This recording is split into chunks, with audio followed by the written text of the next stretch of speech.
দীর্ঘ রাজনৈতিক জীবনে নানা উত্থান পতনের মধ্য দিয়ে এগিয়ে চলা এক ত্যাগী যুবদল নেতার নাম মোহাম্মদ সাইদুল ইসলাম মেহেদী। নলছিটি উপজেলার নাচনমহল গ্রামের সন্তান সাইদুল রাজনীতির হাতেখড়ি নেন ২০০১ সালে ওয়ার্ড ছাত্রদলের রাজনীতিতে। পরবর্তীতে বরিশাল কলেজে ছাত্র রাজনীতিতে সক্রিয়ভাবে যুক্ত হন এবং ২০১২ সালে দলীয় কর্মসূচি পালনে পিকেটিংয়ের দায়ে গ্রেপ্তার হয়ে কারাবরণ করেন।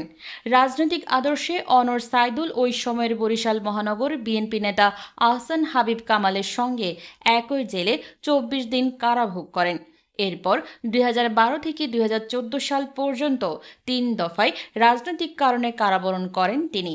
কিন্তু ত্যাগ, তিতিক্ষা কিংবা দমন-পীড়ন কোনো কিছুই তাকে দমাতে পারেনি। রাজনীতিকে পেশা নয়, আদর্শ দেশের মানুষের অধিকার আদায়ের সংগ্রাম হিসেবে দেখেন সাইদুল।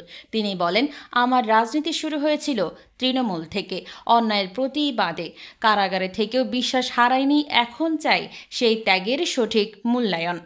নলছিটির নাচনমহল ইউনিয়নের এই ত্যাগী যুবদল নেতা সম্প্রতি ইউনিয়ন জাতীয়তাবাদী যুবদলের সাংগঠনিক সম্পাদক পদে প্রার্থী হিসেবে সিভি জমা দিয়েছেন।